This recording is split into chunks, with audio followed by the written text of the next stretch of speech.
My name is Carrie Barnes, and I am with Building Managers International. I'm the chapter administrator, and I'm here today with John Snow of Platinum Tree Management. Hi, John. Hey, Gary, how are you today? I'm great. How are you doing? I'm doing awesome, thank you. So when you joined BMI, you got my wheels spinning because what you guys do is a little different than the norm, and I thought it would be a good idea if you and I got together and talked a little bit about this service that you guys offer and the reasons why. I think it's really important that we educate the board members as well as the managers on trees because we can spend so much money on landscaping and in a whole, that's probably one of the larger budgets I would imagine in a community. But when it comes down to tree pruning, a lot of people don't really think about it until it's hurricane season or there's a hurricane coming or something just looks flat out dead and needs to come down. So tell me a little bit about you yourself, first of all, so we can kind of get an understanding of your background. Sure, absolutely, Carrie. So actually, I'm a board certified master arborist. I've been doing arboriculture for 26 years now. Most of that time, I have worked pretty specifically with townhome, condo, and HOA communities. Working with them, just on per project basis, or even managing the trees within the whole community. And so now the focus, what we do here at Platinum Tree Management is definitely, developing these tree management plans for communities. So it's very different than what you see in a lot of communities. Oh, okay. Yeah, now normal landscaping companies, I just want to separate the two I want to separate them from you right now because a lot of people would place you not knowing, so they would place you in the landscape category. You offer a section of landscape services, and right now we're going to kind of explain that. So you have your normal landscapers who do your ground service work, your mowing, your planting of flowers throughout the year, seasonals. And then they also take care of trimming bushes and stuff throughout the community, just making the community look nice. Right. But when it gets into the tree pruning thing, I don't know. Do many landscaping companies actually have an arborist on staff? Some landscaping companies do have an arborist on staff. Some don't. Oftentimes, what I see is a lot of landscaping companies may subcontract out a actual tree company that has a certified arborist, and sometimes they do that in-house. It really depends on the size of the company and a lot of different factors like that. But that's really not what we do.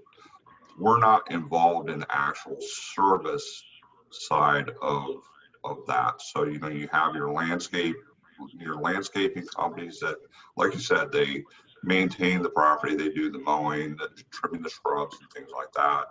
They may or may not have a tree service that's either in-house or subcontracted that handles pruning the larger trees and things like that. Gotcha. But what we do is not the actual service side of things. What we do is developing the management plans for the communities, which is really very important because just as you had kind of pointed out as at the beginning, a lot of people, they get concerned it's hurricane season coming up or there's a dead tree, so we want to address some things. That's not really taking a very proactive approach to things. That's actually being reactive. You guys what you do is you work alongside a landscaper company, so you would be an additional service provider that they would hire, and you would come in and say, okay, we're going to oversee your trees for a certain amount of time, and we're going to go around and take me through a step-by-step of what you guys do. Sure.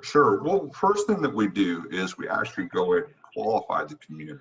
We have a little process that we go through, and it's pretty quick and easy. We'll go in and look at the community from a satellite view, see what they actually kind of have from satellite view to determine, if that's going to be a fit for our company. Not all communities are a fit. Obviously, if there's 3 trees out on the property, that's probably not going to be a fit for us with that particular community. But most communities, tend to be a good fit. And then what we'll do is we come out and we do what we call a community tree analysis, and we do that for free. Is basically we do a quick survey of the community and kind of get understanding of what is actually in the community, because you can't see that from a satellite. And from that we do basic analysis, and then we will do a little Zoom meeting with the board members and the property manager and discuss some of what we find. Oftentimes what we're looking at is the size and the conditions of the trees and how many trees are in the community. And from there, we'll discuss all of that, and then we can find out very quickly, what the basic community needs are, and then we'll develop, a 3-year tree management plan for them. So it's really a great tool. Probably the easiest way of looking at it that most property managers will be familiar with is it's like performing a reserve study on your trees in a community. Oh, okay. I think a lot of people, like you said, they're proactive. Oh, no, I'm sorry, they're reactive instead of proactive. Right. So explain the proactive thing that you guys do under the tree management plan so that we understand how it does differ, because I think that might be tough for people to understand. Absolutely. Well, and a lot of communities, they're, like you said, they are reacting to things. There may be tree limbs that are touching the buildings. There may be some low-hanging limbs that the garbage truck is hitting, a dead tree, things like that. And at that point, it's really too late.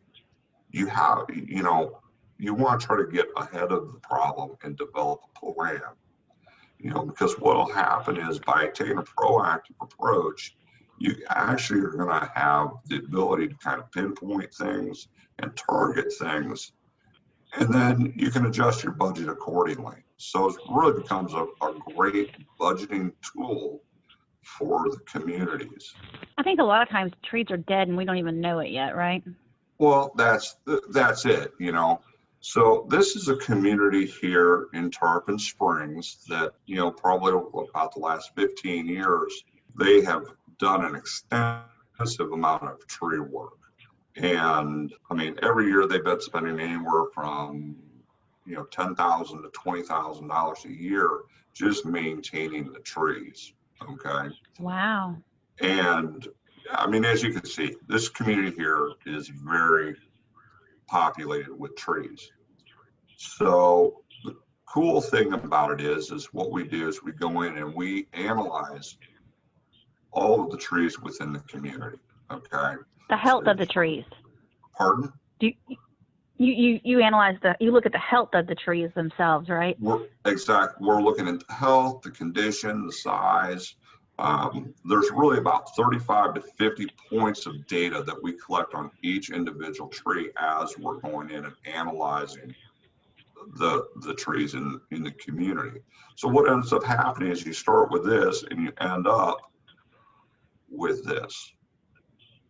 Wow. Okay.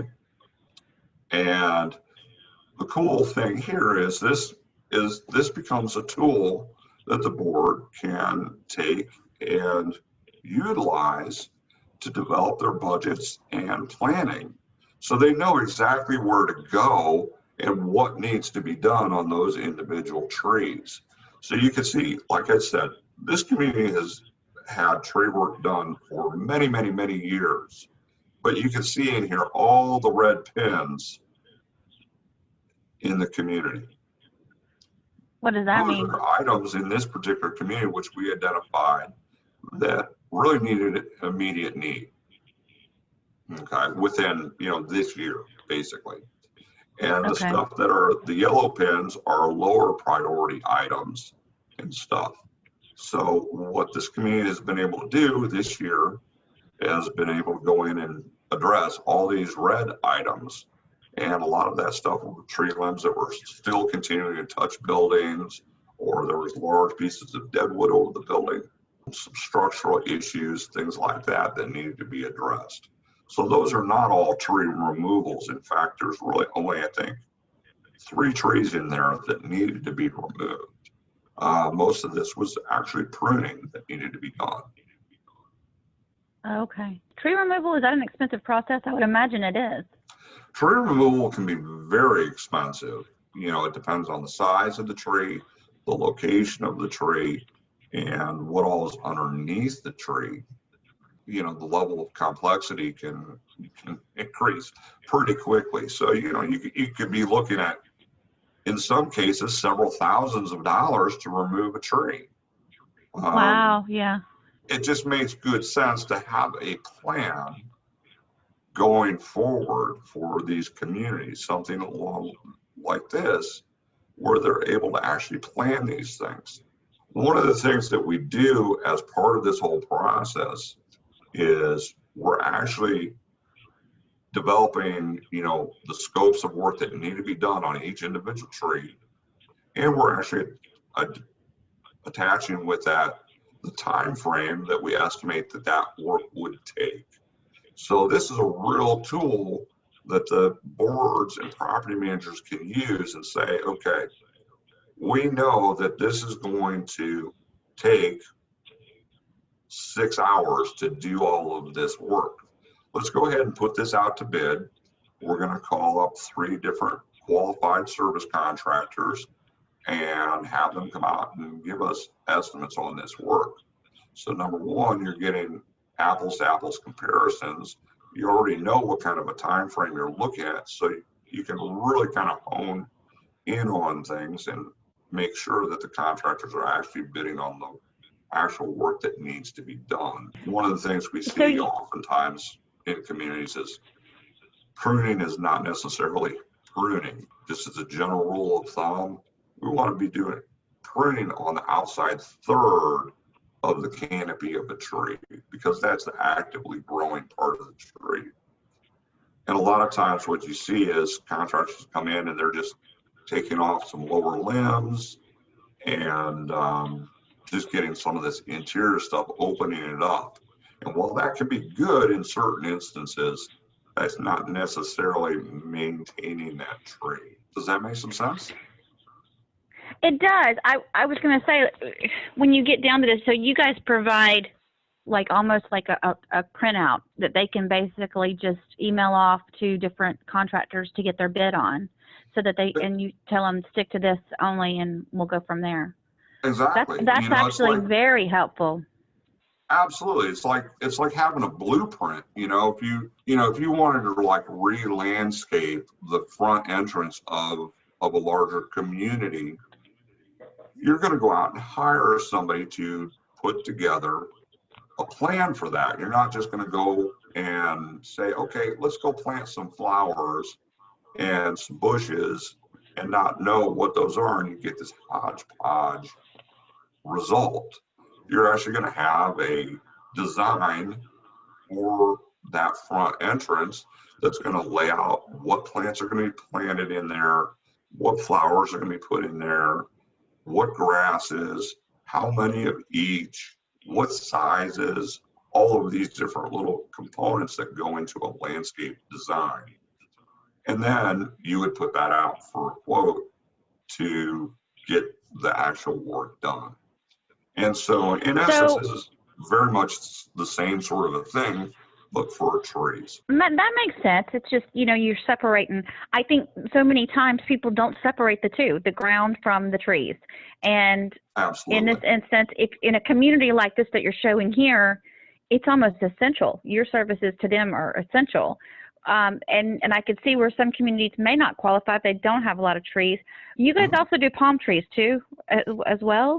Yes. When we go out, we'll analyze all the palm trees, and that's an important thing. I'm glad you brought that up, because unfortunately palm trees are, a lot of people view them, I don't know, they don't view them as being very important. And what they don't understand is there's a lot of different varieties of palm trees, and a number of these palm trees are actually susceptible to diseases. You get your lethal yellow and your lethal bronzing diseases, fusarium wilt on like your Canary Island date palms as an example. And these diseases can actually be spread from palm tree to palm tree. And so what ends up happening when you have, say, 10 Canary Island date palms planted to your front entrance? Well, people just think, well, it's just a palm tree. Yes, it is just a palm tree, but that particular palm tree may cost, if you had to replace it, maybe $8,000. Now, somebody's coming in twice a year to prune that palm, and they're not properly sterilizing their equipment, and one palm is sick, and next thing you know, you have 10 palms that are sick and die. That could add up to be a lot of money just in the removal cost, but more Is that common? in the replacement cost. So sterilizing these landscaping equipment, I've never heard of that, which that's interesting. So is that something that I would imagine a lot of people don't do? A lot of these companies don't do that. That's correct. Unfortunately, wow. Okay. You know, and what it boils down to is people are looking at the palms as kind of this production mentality of, we've got to, you know, do these at the lowest possible cost and get through them as quick as possible, and do what we call like a hurricane cut, which is the worst thing you do to a plant, because you're removing all of the living tissue and that's how the palm tree continues to grow, obviously through photosynthesis on those green leaves. So when you're removing all these green leaves and you just leave this really tight, what we call a hurricane cut, it reduces that plant's ability to basically nourish itself, which can kind of lead to a downward spiral. And then you get some insect problems, and before you know it, you have disease problems. So, you know, there's a lot to it. It's not just a simple little thing. People just think, oh, well, it's a palm tree.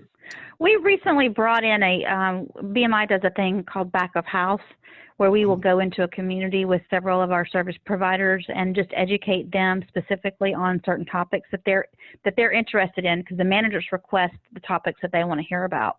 Sure. And in one that we did, a mobile home park recently, or actually before the pandemic, the big thing was they call it hurricane pruning. I think, did you just use that term, hurricane pruning? And they said that their palm trees need to be pruned for the hurricane. So their mentality was, we do this once a year every time before hurricane season. And instead of looking at the tree and what it needs, they're saying, well, we're just going to go back and trim all of them just because it's quicker and easier. And they may not even be thinking about it, you know, like the way you're thinking about it.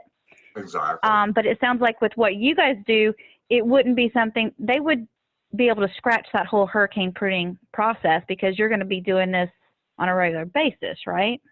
Well, and that's the goal in any community, is really to develop a tree management plan that the community can adopt, and it's going to become an ongoing kind of a process. You can see, like in this community here, they are never not going to need some tree care. The goal in this community is to get as much of these red and yellow items turned into green, to where we're not having to, you know, do much to maintain the trees. It's just kind of this recurring thing to maintain them away from the buildings, take out some dead wood, things like that. So as time goes on, obviously, you know, some trees that are green may turn into yellows or possibly a red. But what we want to do is, by keeping on top of all of that, it never gets to this thing where it's like this emergency kind of a scenario. Now, we can't control, obviously, hurricanes and things like that. But back to your point about, you know, this systematic, we're going to do a hurricane pruning on these palm trees. If you actually go into the University of Florida, on their website, the extension service there, they talk about, you know, how to properly prune palms, and they talk about hurricane pruning palms. And they'll tell you, actually, by doing these what we call that hurricane pruning cut, which is very, very tight, you're actually making that plant, in some senses, more susceptible to being damaged in a hurricane. Really, all you want to do on a palm tree is really just remove the dead fronds, the seed pods, Right. things like that. You want to leave as much live tissue as possible. Okay, so I'm not an arborist, but there are sometimes you can look at a tree and go, "Ooh, that thing's dying." What are the signs that before that process, before anybody can just walk up and say that thing's dying? Are there things that board members can look for in their different trees to say, we think that we might have a problem in the next 5 years, or I don't know, how long is the process? If you see a tree that's dying, how long could that whole process take? It depends. That's a great question, Carrie. And the thing is that can take, you know, something as little as 2 weeks all the way up to many, many years. It depends on the tree and the actual thing. You know, for example, if it's a pine tree and the pine tree is under stress and being attacked by southern pine beetle, which we see periodically in communities, pine beetle can kill a pine tree within, you know, 2 weeks to 2 months is typically what I see. But then sometimes you end up with a poor pruning cut that is done on a tree that may begin to decay, and that may take several years before that actually becomes a real problem. And you have this large cavity in the tree that ultimately the tree would need to be removed. So when you go in and do the whole, how often do you guys go in and assess the trees? You go in the first time around, then when Right. when do you go back? How, each year or Well, every 6 months? right, that's a great question. You know, what we do is we do this initial analysis and we provide that to the board, you know, and then we also have a subscription plan if they opted for that. You know, this plan would basically give them everything they would really need for the 3 years. Okay. So then after 3 years, we'd want to reevaluate that. Now, as part of our subscription plan, what we'll do is we'll come back annually and kind of do a follow-up inspection, see, you know, okay, what work has been done, kind of update everything, reanalyze things, see if there's things that have changed, and, you know, kind of work basically with the board to ensure that they're getting the correct work that needs to be done. So you could sit down with them and say, okay, let's talk about the red trees. Let's talk about the red dots here. Exactly. And say, okay, these need to be taken care of. We can tell you each red dot by number, what your urgency is on each one of these. And based upon the budget that you currently have, we can figure out what you need to do at this point in time, what you can do, what needs to be done. Well, I say what needs to be done, then what can you afford to do this year, and then what can we do about knowing your budget for next year, which one of these actually can fit into the next year budget, and so on and so forth. So that's kind of a good idea. I like that. It's really helpful to do it that way because, you know, a lot of times when, you know, I was super surprised when we did this community because I knew the background of the community and that they had so much work done over the years.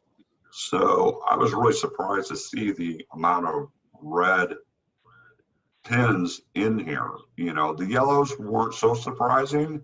I was a little surprised because there's a lot of them, but it was really surprising to me to see the reds.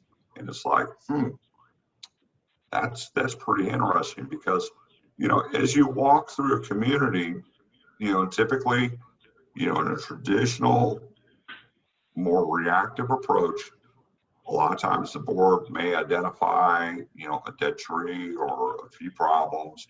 They call up the property manager, hey, we need to have somebody. The property manager calls their contractor. They get together, do a site walkthrough, and hey, here's some items that we know of. And that contractor may or may not point out a few other things, but you're not looking at the community as a whole. And You're just addressing the problem, each and every one of them, yeah. exactly. And so what we really are doing here is taking a holistic view of the community, analyzing all these things, and then they can go in and say, okay, we got tree number 429 and 433, and I see tree 600 here and 609 are red items. We only have this much that we can spend this year. Can we do all the red items, or can we only do some? And out of all those red items, which are actually a higher priority than others. So when we're going in and actually analyzing all this stuff, we kind of have a two-step process. So each of these red pins here will actually have two components. The first one is this a high priority item? And then we analyze beyond that, well, is this really high? Or is this kind of a, yes, this really needs to be done, this is a medium, or this is, yes, this is a priority, but it's kind of, it could wait 6 months or so if we had to. You see what I'm saying? Gotcha. Yeah. By taking that two-tier approach there, that gives us that ability to really work with the board and kind of help guide them as far as their budgeting process goes. So a lot of this is just really educating the board about the trees in the community, what the trees actually really need, and helping them develop a good plan so that they're not coming up against this brick wall and, oh my gosh, we've got to remove 15 trees this year and it's going to be thousands and thousands of dollars, and then they're having to tap into the reserves to deal with these specific kinds of issues. This is trying to get in front of the problem before it becomes a problem. So come budget time for the managers, which right now a lot of them are working on budgets, you would be able to, like if they've already set up something with you, the managers could give you a call and say, okay, I'm doing the budget right now. This is the community I'm talking about. Can you tell me, looking at the view of what you've gone out and checked, what do I have to put in the budget? So you basically just said, that's what we can do now, is what has to be done now, what needs to be done now, perspective type thing, and what can be put off for the next year's budget, because we know that happens a good bit. Okay, and again, you're not a reserve studyist, you're not a landscaper, you're kind of that in between. You're that third contractor that they would hire to offer services. You could easily work with a landscaping company on a community to oversee stuff, because you're going to do the trees, they're going to do the other, but you are separate. And that's kind of that's why when I was talking to you, I wanted to clarify all that stuff, because we have more landscapers than we do. I've never seen this tree management set up. So I don't know if there's more out there. Are you guys like one of few in the area, or? I don't know of any other company that does what we do. Just to kind of clarify, the report that we put together on something like this, depending on obviously the size of the community, the complexity, all the different things that go into it, the report could be anywhere between 20 and 30 pages long. The map itself is interactive. So if you want to, just real quick as we kind of stop, I can pull up the map of this community, and yeah, let's do that. I can kind of walk through some of that if you would like. Yeah, let's do that. We have time. Okay, cool. I was sitting here thinking about the whole, a lot of communities that are large enough, they have their own committee for landscaping. I could see where if a community feels the need to have a specific landscaping committee, they would probably want to reach out to you just to kind of see if they qualify and get an idea of what you're doing. Feel like this is the work priority map, which is kind of like what you were just viewing when we were talking.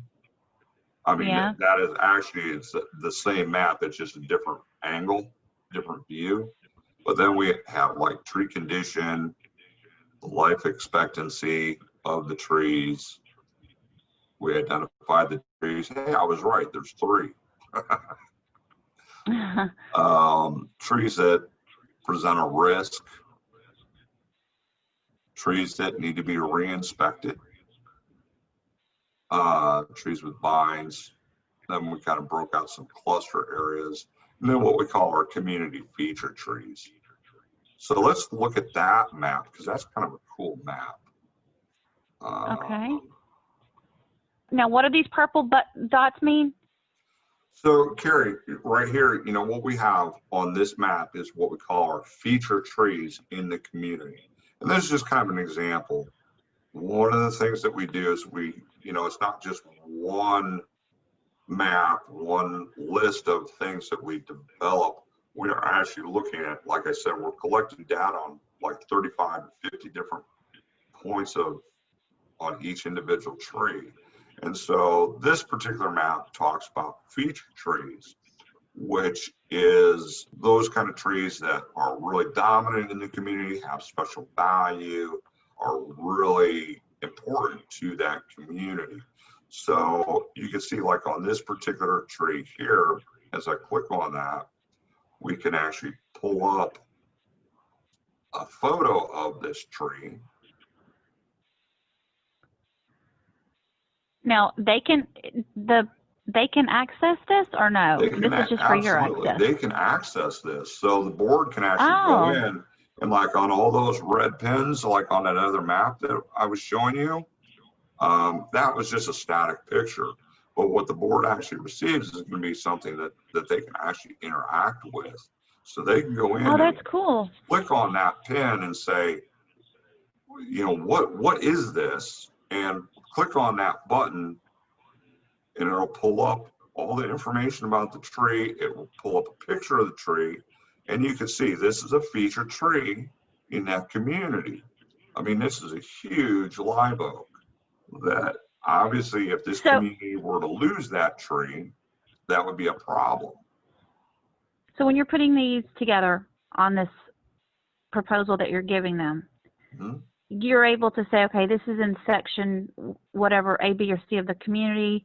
This is in front of building 1, 2, or 3, whatever it is, so that they can reference this as they're looking at it on this interactive profile. Everything is actually GPS located. So each one of these dots on this, there's an actual GPS location. Are you guys able to interact with their plot plan and put their specific plot plan information within this thing so that when they're looking at it, if John and Bill are talking about the committee, on the committee are talking about what they need to do, they could go, okay, what section are you in? What section of the community are you talking about? Can that be put on your program? Absolutely. Absolutely. We can do that. In this community here, you know, one of the things that we've done is there's actually 330 trees that were actually analyzed that are in the common area, but then there's about another 250 trees that are really in kind of these buffer areas. These, you know, the common areas that the association is responsible for, but they're really kind of like a low priority area. And so what we did is we developed this process where we kind of have these clusters, and then we can again use that whole same prioritization thing to help come up with some good direction on that. So gotcha. Okay. Click on each one of these and it'll pull up information about what all's going on in each area. So we kind of create these polygons that address that sort of a thing.